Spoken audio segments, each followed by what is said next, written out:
Good morning and welcome to the Model Town session of the Drawdown Festival. My name is Karen Root Watkins from Acton, Massachusetts. I'm a retired educator and lifelong environmental activist, currently working with Mothers Out Front Acton and the Acton Climate Coalition. I'm also a very grateful participant in the Carbon Crew project. And I want to send out a big thank you to everybody on Long Island for making this festival possible and for making the Carbon Crew project possible. In Friday evening's festival event, Damon Gameau, creator of the film 2040 and the accompanying book, spoke about how we humans are storytellers. In a real sense, this Model Towns session is a story, a vision for a future that is healthy, sustainable, and equitable. However, our presenters are not telling this story only in words, they're telling the story in actions and the here and now efforts they're taking to recognize the importance of household energy decisions. They also recognize that we are in the midst of a climate emergency where, to quote the United Nations, every bit of warming matters. Every year matters and every choice matters. The challenge is how to transition a large number of homes and businesses away from fossil fuels in a short period of time. That is, to electrify our buildings across all sectors of society and to utilize renewable power sources so that we can incredibly and dramatically reduce greenhouse gas emissions. This morning's panelists are working to make that happen at the community and the municipal level. They are trying to create pathways where many, many people can come together in this story of change. And if they were making a film, they might call it 2030. First up, I'm going to introduce all four speakers now, and then we're going to go right from one to the other. First up will be Brad Hubbard-Nelson of Concord, Massachusetts. After a career in science, Brad retired and went right back to work to create the Mass Energize platform, which aims to empower and scale up household actions by activating community networks. Mass Energize currently hosts 15 community websites in Massachusetts, from cities and towns to schools and faith organizations. Second will be Andrea Becerra, the Sustainability Director in Acton, Massachusetts. Andrea came to Acton after 4 years with the Natural Resources Defense Council, working on water issues in Latin America. She was also a delegate to the 27 Climate Summit in Bonn, Germany. Both of these experiences have really caused her to stress the power and the need for municipal action. Third will be Jordan Gerow, who comes to us from the Legal Pathways to Deep Decarbonization project, an exciting new resource for policymakers and community leaders to understand the legal tools available to address the climate challenge.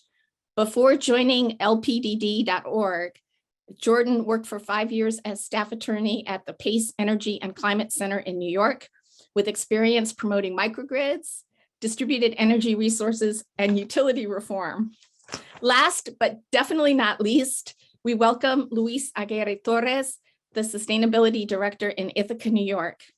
In his career, Luis has focused his professional expertise and diplomatic experience on the design, implementation, and financing of long-term climate change and climate justice projects in Latin America and in the Caribbean. Now he is directing his talent to the inspiring new partnership between the city of Ithaca and the energy transition group Block Power to retrofit all of Ithaca's buildings to achieve net zero by 2030. Thank you so much to all of the panelists for coming today. We are eager to hear you. So a quick note, we're just gonna go right from Brad to Andrea to Jordan to Luis without any break. Audience, please put your questions in the chat or in the Q&A function. And we're really hoping to have time for questions at the end. Finally, thank you to the countless cities, towns, and villages across the world who are also models for a renewable energy future. Let's tell this story and make it happen. Brad, if you would like to begin. Um, Thank you very much, Karen. I'm very pleased to be here at this inspiring festival. I'm really energized. So I'm going to tell you about Mass Energize, which is our model for engaging communities to take climate action. We founded Mass Energize about 3 years ago. It's quite young. I got together with sustainability people in Wayland, nearby town. We'd all been working on committees like our sustainability committee in town on programs like Solarize and Heat Smart to engage residents to do stuff. And we'd all wanted to expand our impact to be wider and deeper. So we formed this nonprofit with a mission of supporting community leaders with tools and resources to motivate their residents, using everything that we've learned over the years and everything we're learning now. Community engagement is what it's all about. In order to slow climate disruption, most people need to take significant actions, and the sooner the better.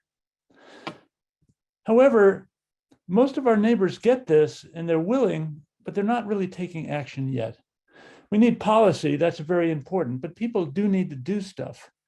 And maybe they're too busy. Maybe they're cash constrained.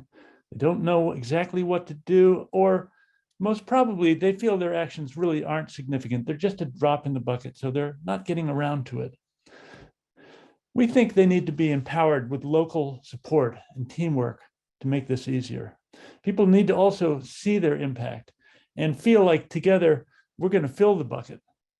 And I'm referring to a book that I read recently that I think is really good on this subject, Social Change 2.0. We need a lot of successful, tangible examples for other communities and states to follow, and we need them as soon as we can get them. So Mass Energize's main project so far is a community web platform. Think of WordPress or Squarespace or a thing that you can build a website out of. And we host them at community.massenergize.org. So you can see an example here. This is on a laptop of Framingham, Massachusetts page called Energize Framingham. Some local images, maybe people you'd recognize if you live there, motivating messages, and customized resources. Now, users can create a profile, and that way they can be counted for what they do. So our platform is fully customizable. It's really not one size fits all, but it's very easy to set up and administer. You don't have to have any experience. And it's designed exactly for running local campaigns over a period of time. A variety of sustainable actions. So a lot of them based on drawdown and other things that have been learned that people can do. Local events are important. You got to bring people together. And people also want to know who to call. So service providers are something they can find out about on the platform, and they can leave testimonials about what they've done. And that way it seems very local. This platform works on mobile devices, which a lot more people are using, or laptops. And we're tracking actions that people take and plan to take. That way we can help them follow up. This is an open source software project, and we have a growing number of contributors from around the world, actually. Students and volunteers and professionals are working on this. So it's always improving, and according to what we're learning. And we're encouraging adoption for any other purposes that people can think of. We emphasize the local. Who do people trust? Well, they trust their neighbors. They trust people that they can relate to. They don't necessarily trust people who are trying to sell them something or a government that's trying to tell them what to do. And we know that communities are all different. So the information has to be relevant and it has to be accurate.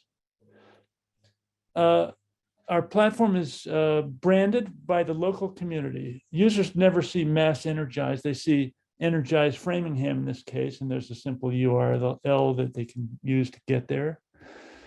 The Framingham group decides on what actions to host on that site. For example, here's Eat Local with a Farm Share. And they host events which they put on the site, people can respond to. As I said, users can leave reviews of service providers or of actions they've taken why they're happy they took them, what people need to know. And an important feature is they can join teams. They can create teams. Here's a team from Framingham High School where 12 actions have been taken and 1,000 pounds of carbon have been saved.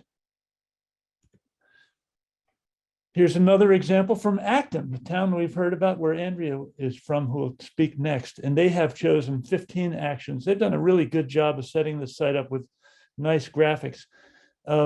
So depending on what you're interested in, you can filter based on the category. Maybe I want to do something with my home or my car. Impact, high impact, low impact, cost. And when you do an action, you're counted.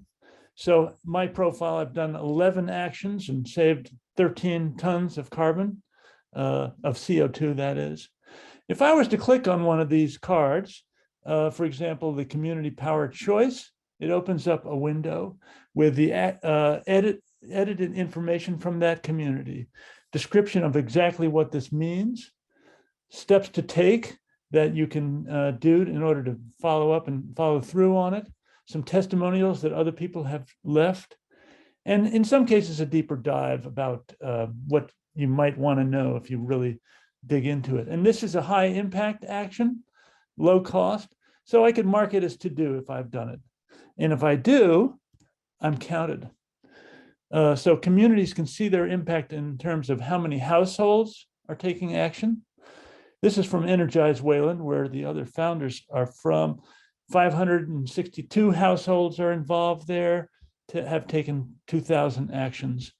And there's a carbon calculator built into the site.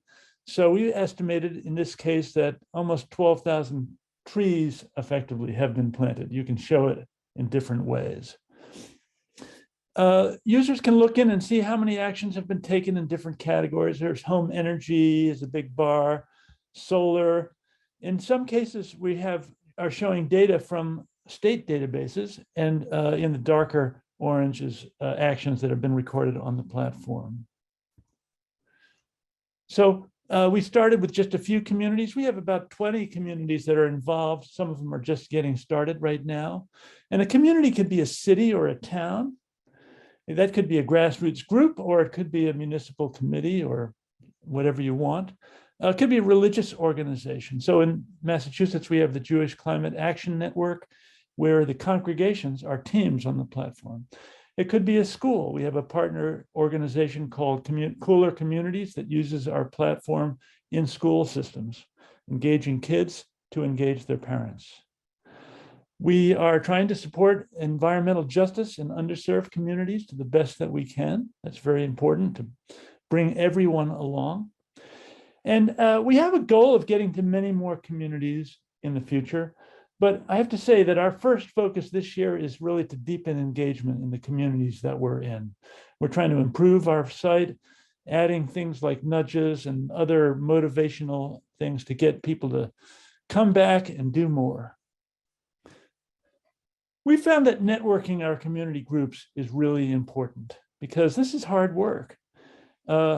It's more than just hosting a website. You have to know how to get people there and what is going to motivate people. So since we all have very similar goals and challenges, there's no need to reinvent the wheel. Just adapt what other people have used, share content. So we've set up something we call the Community of Practice. It's a monthly meeting where we get all of our communities together, sharing ideas and strategies, collaborating on events and campaigns. We have a couple of campaigns, multi-town campaigns that have been born out of this. And this is fun because we're in this together and there's a lot we can learn from each other. In summary, we're working on what we hope is a replicable and scalable model to help communities take action on climate. And it's a work in progress, but it's something we're very proud of. Here are a few pictures of our original team and our team today. And I hope you have enjoyed this, and feel free to contact us and check out our website. Thanks very much. I am now going to introduce Andrea Becerra. Thanks, Brad. It's a great presentation. We're members of Mass Energize. I saw you highlighted Acton. It's a great platform, and really, really proud that we're part of it. I'm going to go ahead and share my screen. So good afternoon, everyone. I'm the Sustainability Director for the town of Acton. This morning, I'm going to be focusing on the power of harnessing local climate action, which I know is what this huge focus is for the Drawdown Festival. So very excited to be here. Thank you for the invite.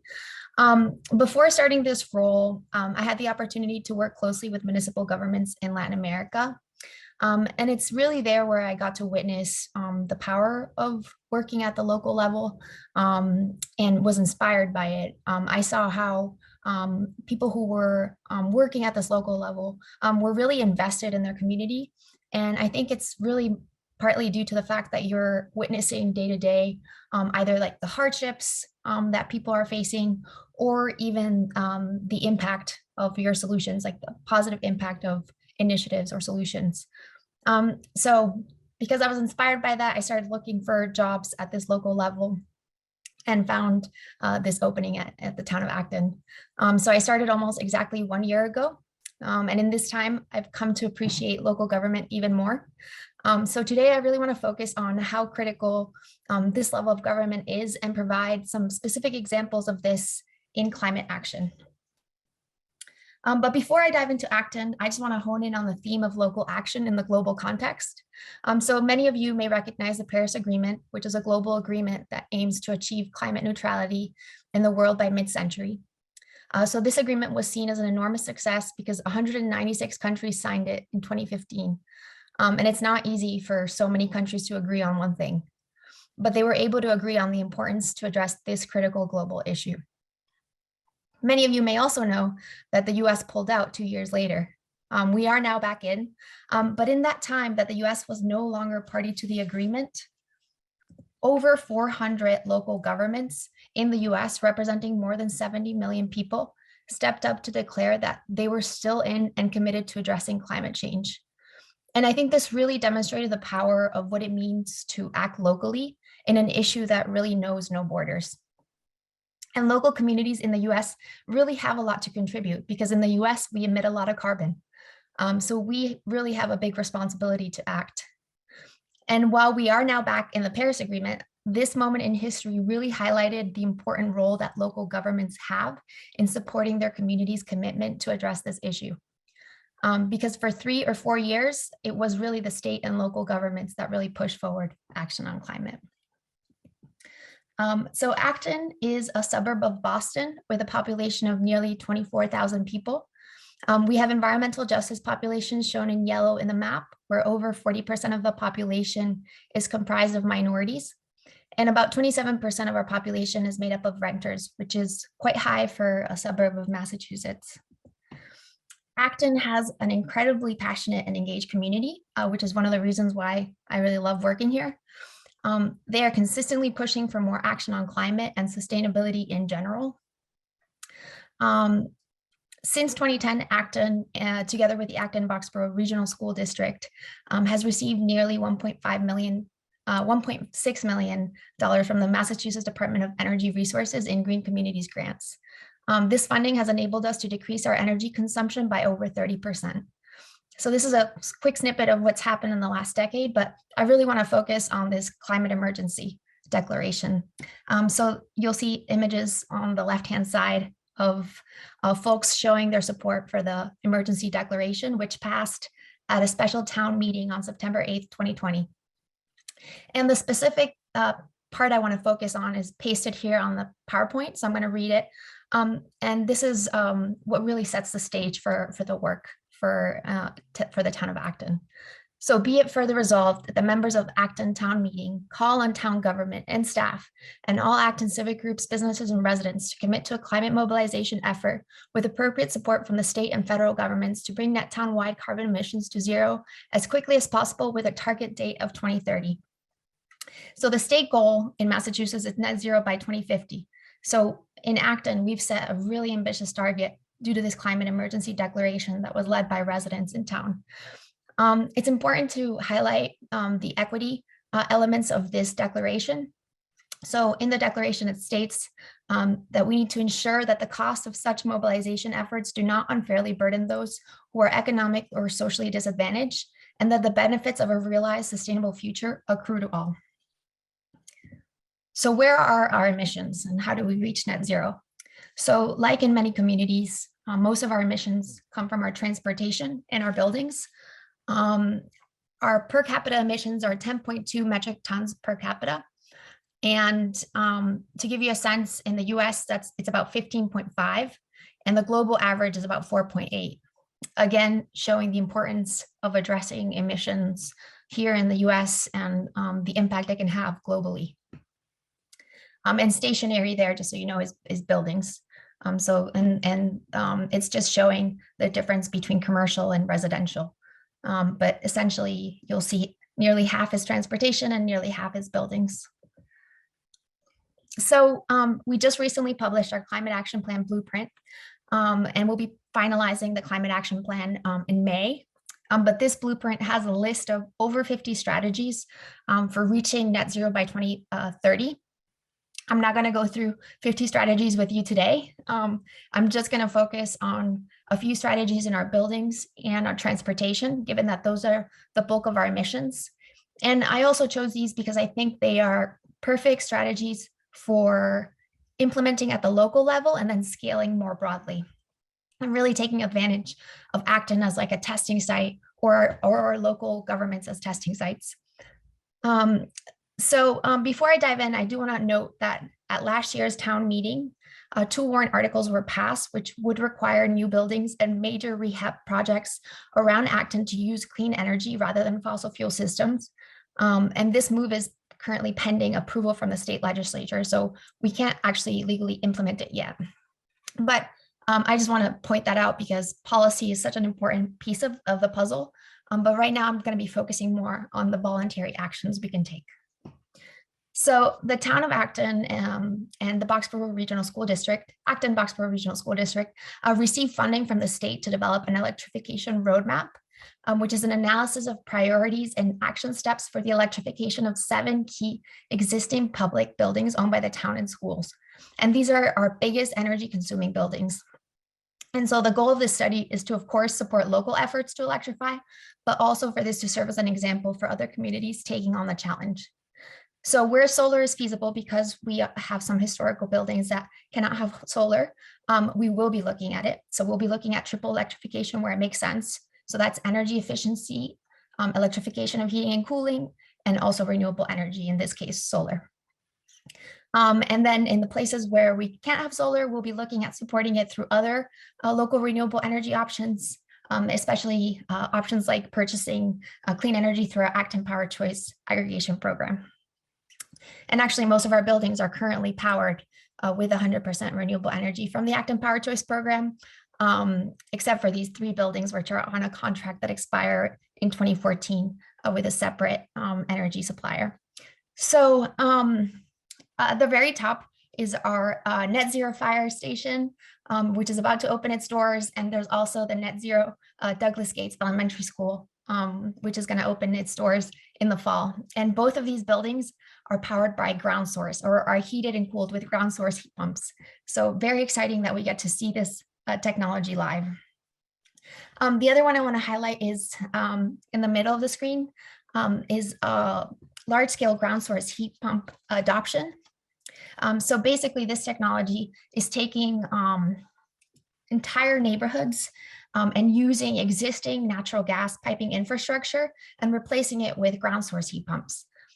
So it's essentially looking at old natural gas piping or ones that are leaking heavily, and taking the opportunity to, instead of replacing them or fixing them, to replace them with ground source heat pumps. And the exciting thing is that this is going to be piloted right now in Framingham.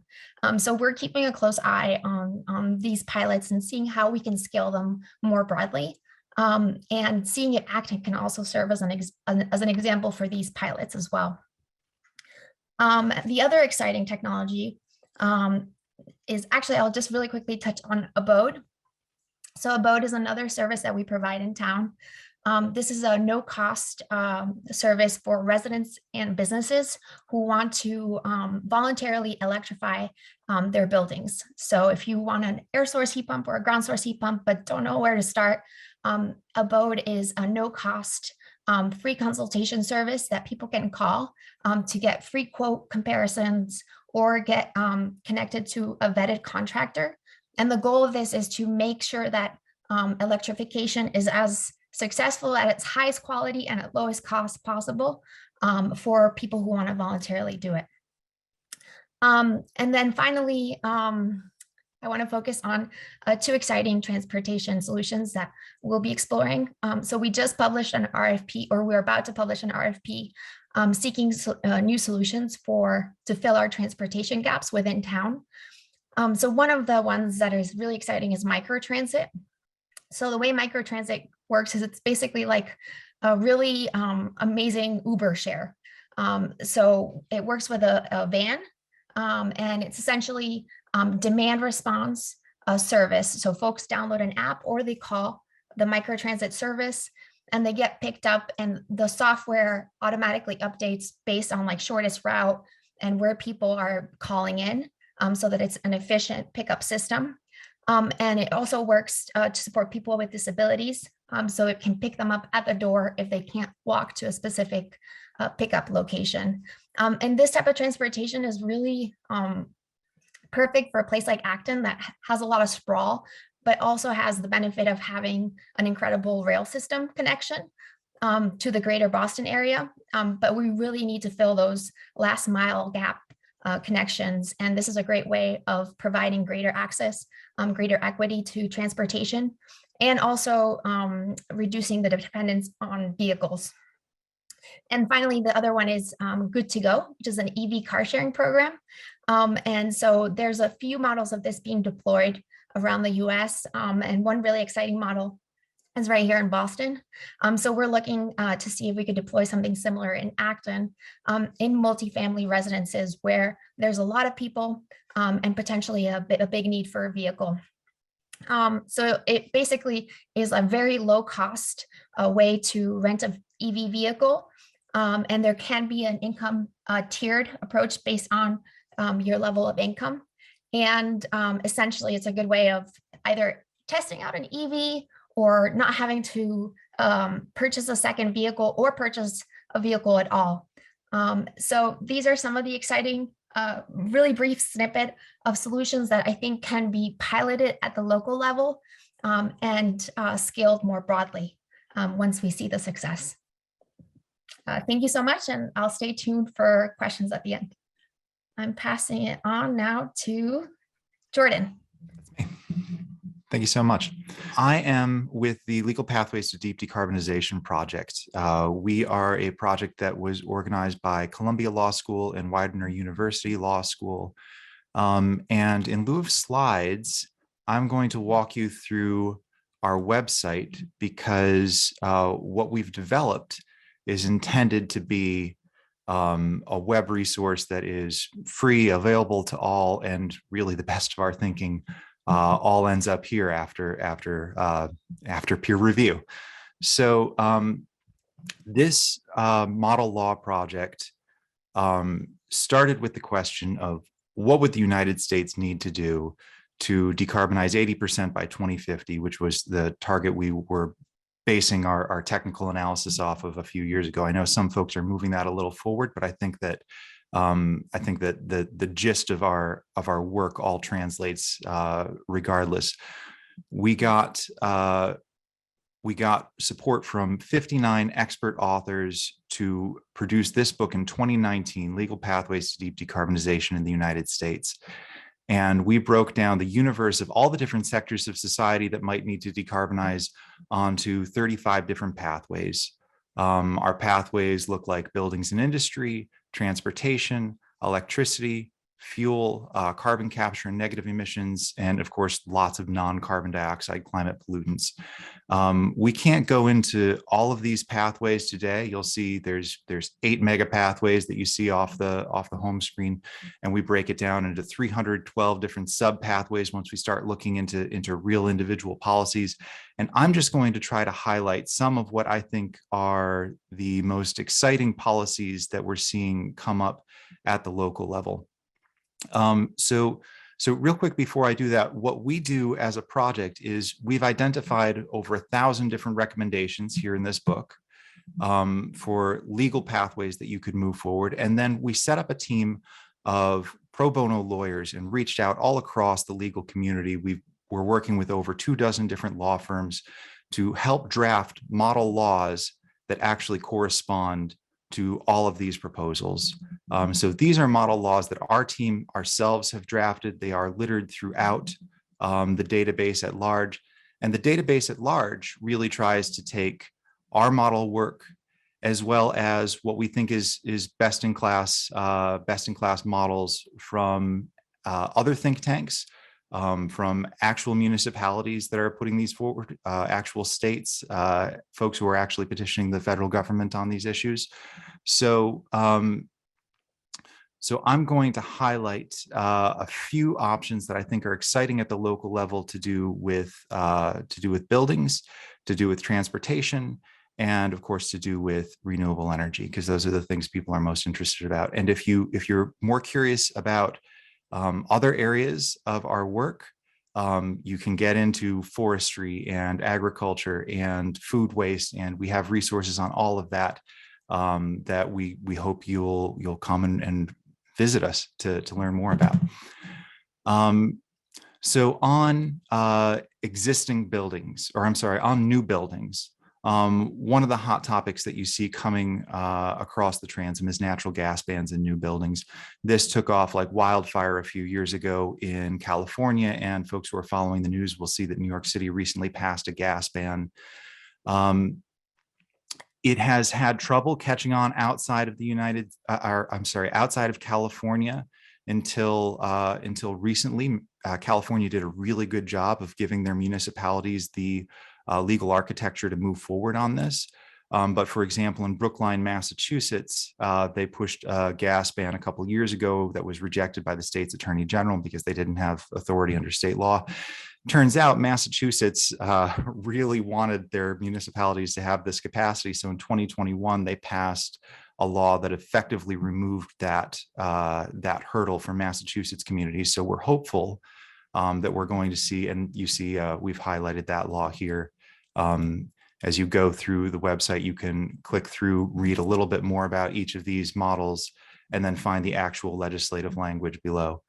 So we're really excited for natural gas bans to potentially take off outside of the West Coast. And you'll see we have model language from across the country, as well as analysis that looks at many of these policies together and sees, okay, what are these policies applying to? Are we talking about all natural gas use? Or are we making exemptions for commercial kitchens, et cetera? And so there are also reports that we highlight here that do cross analyses and propose model code language on point. So natural gas bans in new buildings. I heard Andrea mention net zero energy buildings, and we're starting to see some municipalities propose those, particularly when it comes to government buildings. Net energy buildings are they're a term of art that can refer to actual buildings that produce over the course of the year as much energy as they consume. So you're still connected to the utility, but ideally all your solar production, say in the middle of the summer, is netting out the energy you're importing in January, for example. And there can be a corollary of that is net zero energy ready buildings, which is just buildings that are built efficiently enough and with the dedicated space for renewable energy that they could get there if you built the renewables on top of it. So there's a lot of good examples out there. and jurisdictions are taking different approaches to how to incorporate these. Rhode Island allows its municipalities a stretch code to encourage the construction of zero energy ready homes. So that's just a code that allows you to exceed the state baseline standards that you would adopt at the municipal level. New Jersey, for example, is just offering you a straight up subsidy up to $4,000 for single family homes to build up to this standard. And again, we're starting to see people come out with meta-analyses of what are the different tools you can use at a municipal level to push for these kinds of standards. In existing buildings, and really, I'm so excited to hear from Luis in a moment because out in Ithaca, they're pushing forward one of the most ambitious programs on this that we know of. But a corollary of what they're doing in Ithaca is building energy performance standards. For a lot of years, a lot of municipalities were stuck at the point of, well, we can ask new buildings to build up to a certain standard, and we can ask existing buildings, say, to monitor their energy use and report and benchmark it. But we don't have the tools to actually enforce retrofit requirements and require these buildings to become more energy efficient over time. So in the last few years, we've started to see building energy performance standards get rid of that hurdle. And you're seeing at the local level. Montgomery County in Maryland has one pending right now. Colorado has passed one at the state level. New York City has passed what I think is an especially interesting one, because they actually link their building energy performance standard not to energy efficiency, but greenhouse gas efficiency, which is what we care about in the climate movement. If it's clean energy, go with God, we would say. But you're seeing a variety of different kinds of programs come into effect at the state and the municipal level. And again, we're starting to see enough of these come out that, for example, IMT has provided now model language for other municipalities to move forward that shows you what's been done and what you can do, learning from these first movers. Switching bases to transportation. We've done a lot of work ourselves in this area, publishing our own model laws on this. Like interoperability of EV chargers. We're very proud. We actually just got that into the federal infrastructure bill. And a lot of these apply at the municipal level. So some of these are like state rebates, but if you scroll down here, municipalities need to know their building stock and what sort of resources folks have for charging their cars and tailor solutions accordingly. So for example, we have a model ordinance on curbside EV charging, where places are developed densely enough that people aren't parking their cars in private garages. They need to have the capacity to install curbside chargers. On the building code, you can push forward building codes that make sure that new buildings have the electrical capacity just to install your level 2 EV charger. A lot of the times that's not standardly built into a garage, and then a homeowner comes across a situation where they have to do a costly retrofit. So you can build that into the building code up front. We have that for residential and for commercial. We have model codes on those subjects. We also have, this is a fun one, I think, when people update their street lights, a lot of times switching to a more energy efficient street light effectively frees up power that the street light was supposed to be receiving. And that power can be rerouted to fuel an electric vehicle charger. For a cost of, I think our folks estimated around $110 per charger, something that's the kind of low hanging fruit that if you're attentive to it, you can push forward at the local level. And of course, the designation of parking spaces in public lots, in municipal lots, making sure that those have a certain number of spaces. We have a model law that pushes for 50% of spaces to be EV charging stations by 2040. As well as a companion piece that looks at EV charging in common interest developments like condos. So there's a lot of different resources on EV charging that I think folks are starting to bite off at the local level. If that's a situation in your community where you can benefit from those, I hope you'll use our resource. And I'm briefly just going to highlight some of the things, because I know I'm running out of time, on permitting for renewable energy. So a lot of the hurdle of getting local renewable energy installed is just clear permitting guidelines and making sure that things like height and setback requirements are tailored to actually facilitate the installation of renewable energy. So we highlight, for example, model zoning for battery storage. Not a lot of jurisdictions have looked at this, but NYSERDA has put out some model code language on that. There's several sources of model solar zoning. We highlight a few out of different states, from Georgia, as well as Minnesota, Wisconsin, Iowa, Illinois. A lot of folks have looked at these questions. Slightly fewer folks have looked at the questions of small and medium scale wind energy and how you zone for that, but we highlight model ordinance and resources on that as well.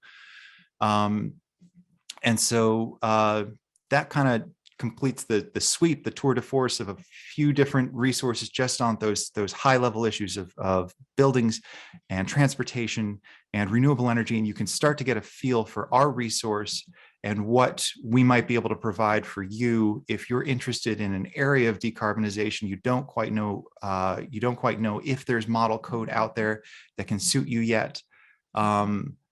But you have a sense of where you'd like your municipality to go. And I think I've stopped sharing. Is that correct? Oh no, stop share. Thank you. You don't quite know where your municipality needs to go yet, but you know that if the model code was there, you'd have some interested partners at the community level. And that's where we come in, and we hope to provide that resource for you. Oh, and with that, I'll turn it over to Luis. Thank you so much. Thank you, Jordan. I really appreciate it. And well, first of all, thank you so much, everybody, for for being here, for caring about everything that everybody else is trying to do here. It's a very difficult challenge that we're facing. We're at the very beginning of a real decade of action. And I really think that we can do this, but we need to be creative. We need to work together, and we need to take advantage of every single resource that is available. I think some of us are here because we want to share what we're doing, not in the sense of like, this is what I have done, but more in the, look, this is what we believe we can do. Hopefully you can provide some feedback, and hopefully I can learn from you and from everybody else in this panel. I'm going to share my screen, and my intention is to take you through some of the thinking that we had in the city of Ithaca when we decided to go for full decarbonization by 2030.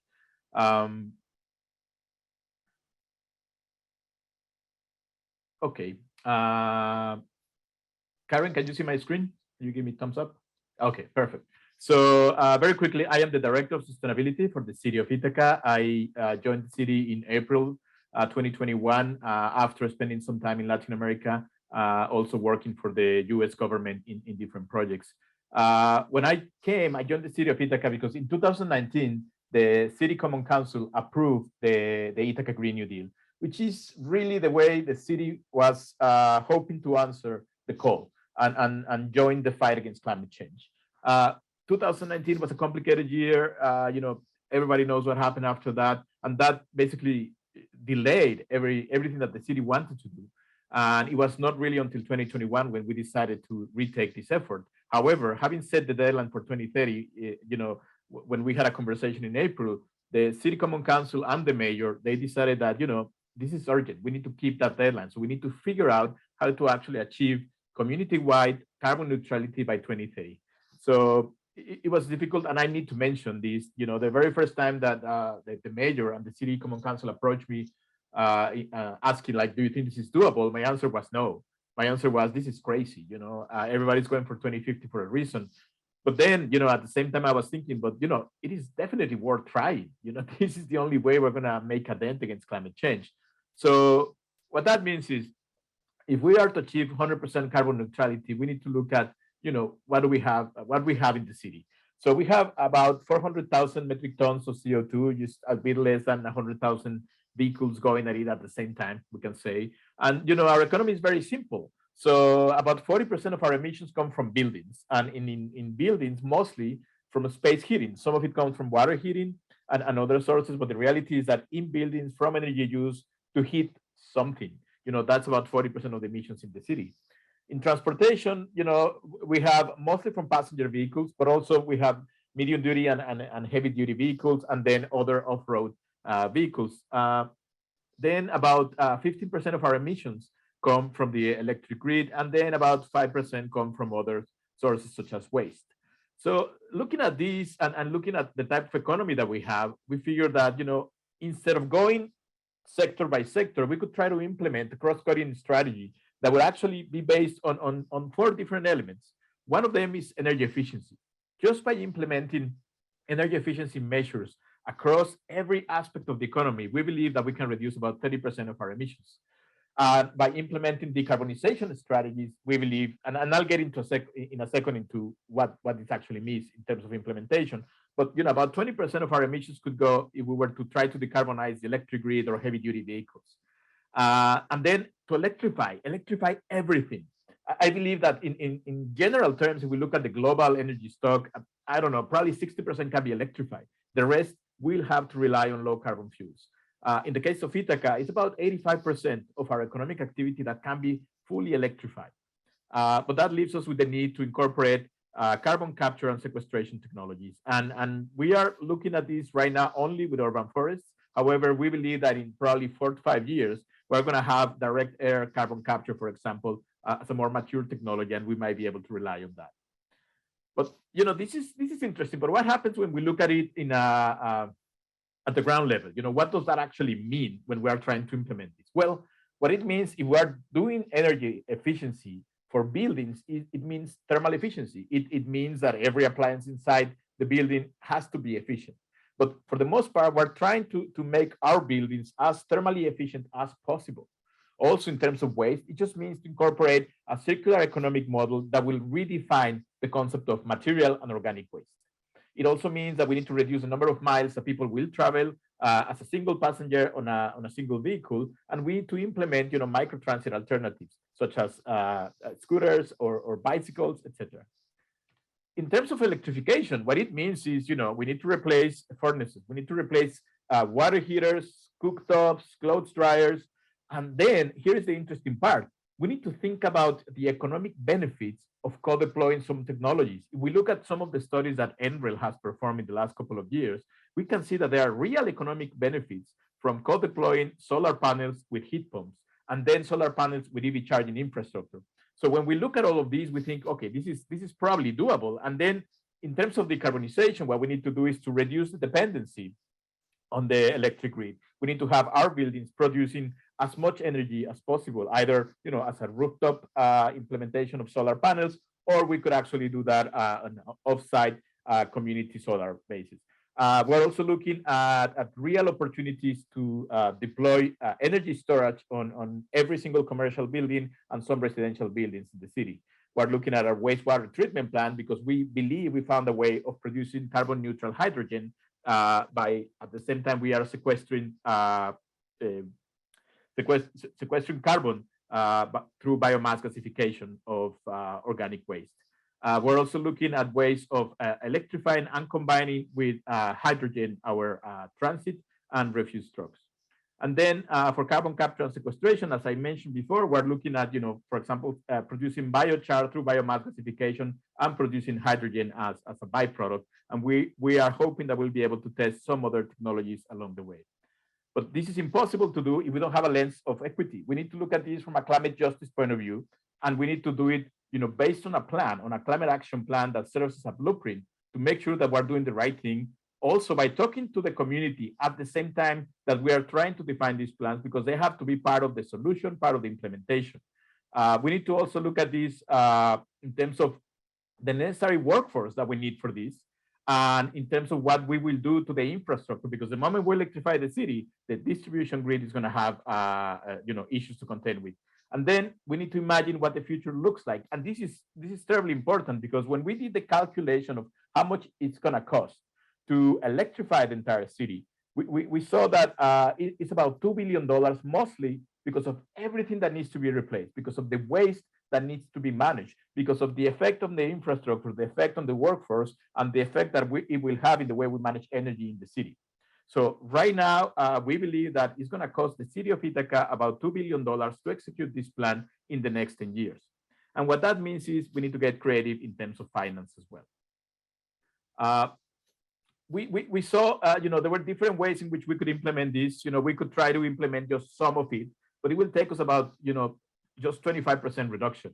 But if we were to start looking at, the benefits of deployment and implementing cross-cutting strategies, we believe that we could start increasing the impact that we could have.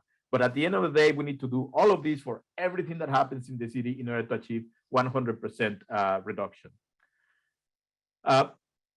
Really, what we need to do is to look also at what is needed for this to be successful. And there are challenges. There are challenges in terms of how do you pay for this? Just the retrofitting and electrification of every single building in the city is going to cost over $500 million. And the numbers are not always going to work. At times, we're going to have a problem when we are trying to replace a natural gas furnace, and the numbers simply don't add up because either the appliance hasn't depreciated entirely, or because it's just very expensive to change the entire electric wiring inside a building, and even the wiring to the utility pole at some point. In terms of electrification, right now we have some neighborhoods where already have a lot of demand. So the moment we electrify everything, it's going to be very, very difficult. So we need to work with the utility company, and we are doing that because we are already identifying the necessary investment that needs to go to the distribution grid. And finally, in terms of workforce development, we think we're going to need many more people than those who are currently available to take on these jobs in the city of Ithaca. So we created a program that actually partners with other cities. And actually, we are creating something that we're calling the Green Jobs Corridor, basically connecting 5 different cities that are 3 hours apart, but that together could create the necessary workforce to come to the city of Ithaca, participate in the electrification program, either through apprenticeship or learning on the job type of programs, and then taking the learning and the knowledge back to each one of these communities, and then start a local workforce development program. So the intention is to work this at the regional level because it's impossible to do it if you think of it in isolation. And finally, I just want to mention one last part before we go to the Q&A session, which is one of the key issues that we have in the city of Ithaca is the scale. We knew that we needed to create economies of scale and acquire bulk purchasing power. So we need to go for every building.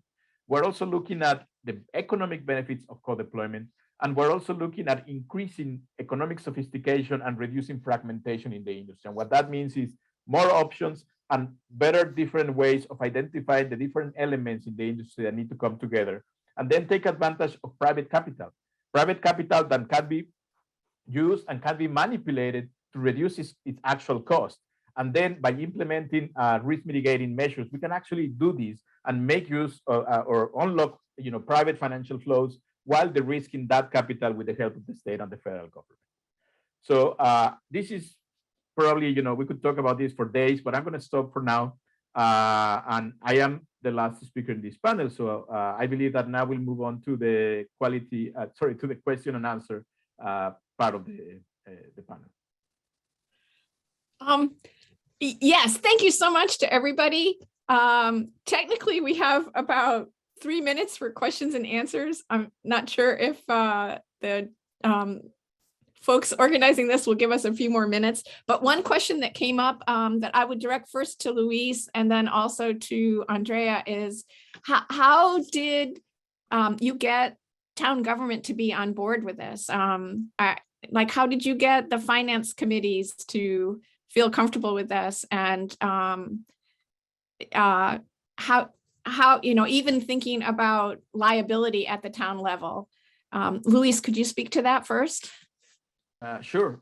I mean, what we did was, and I think that is another key characteristic of our model. I mean, it's all about financial innovation. The technology has been there. We understand the policies, but it was about financial innovation to reduce liability and to make sure that everything that we're doing is entirely 100% off the balance sheet of the city. So what we did was to demonstrate that this was possible. We actually have, for the city government, zero liability. We are working with our partners to move risk around and even incorporating insurance So we can actually have some of the risk, actually 65% of the risk lies in an insurance company, 20% of the risk with the state, and 16% of the risk with the subrecipient entity, which in this case is Block Power. So it was all about showing there is no risk, there is no liability, and there is a way of doing this while keeping it entirely out of the city's balance sheet. Andrea, would you like to speak to like just how you got support in Acton? Yeah, so I would say it wasn't me. I think it takes several parties, but I'd say for the most part, it was a resident-led effort, at least when it comes to both declaring a climate emergency and approval of the warrant article that bans fossil fuel in new construction and major retrofits. That was all led by local coalitions and organizations. And in fact, I'm going to put an example of the website for the Building with Clean Energy resources that were provided.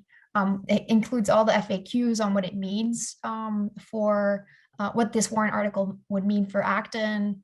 And they did all the groundwork. And in terms of like, I think there's always going to be folks who aren't on board, but in Acton, I'd say most, that was proven by the town meeting actually, where it received near unanimous approval to reach net zero by 2030.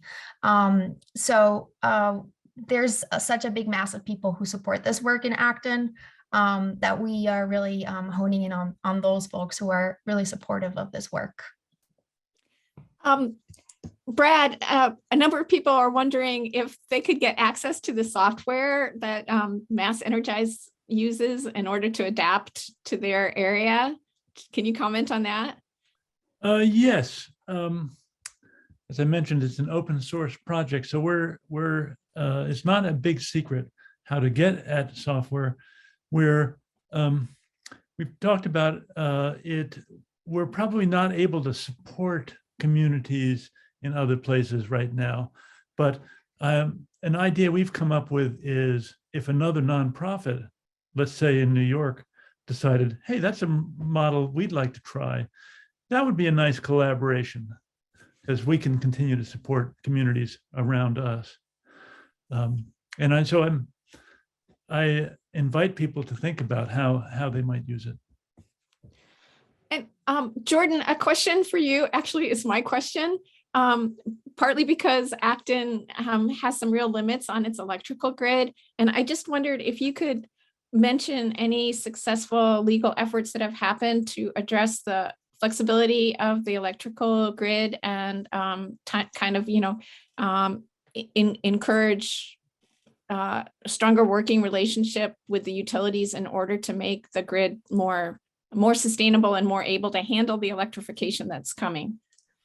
Yeah, it's really got to work, at a high level, it's got to work through a state process. So you see a lot of the time legislatures will come through and they'll say, okay, we want to have these goals for transportation electrification, and these goals for building electrification by a date certain. And that means we know that the utility needs to be able to service more load, and we need the Public Utility Commission, the regulatory body that actually controls these guys and forces them to set rates and forces them to build infrastructure in a certain way. We command that the Utility Commission is going to engage in a planning process to get them to a point where they're able to meet the needs of a grid that has all of these loads on it from buildings and transportation. That takes time. If you're trying to shortcut that process, sometimes, and it depends on what the local rules are, you can try to jump out ahead of the utility with something like a community choice aggregation project, where you actually work with a third-party energy supplier who's able to do some work at your local level. They usually can't redo all of the distribution lines in your town, though. So if it's really an issue of distribution and just not being built out enough, that can take time, but it does generally have to work through the Public Utility Commission process. And if you're looking for a lever to pull there, those are usually open processes where you can go in and present your community's interests in being able to support a transportation electrification initiative faster than they might have in their capital plans. Thank you.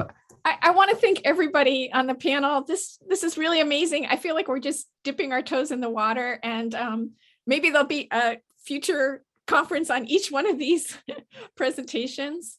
Yeah, and to the audience, please give us any feedback on the session. We hope that you'll look at ways to get involved in your own municipalities. There's an awful lot that you can do. We'd love to hear if this session has inspired any actions that you'd like to take. And thank you so much, everybody, for coming today and listening, and onward.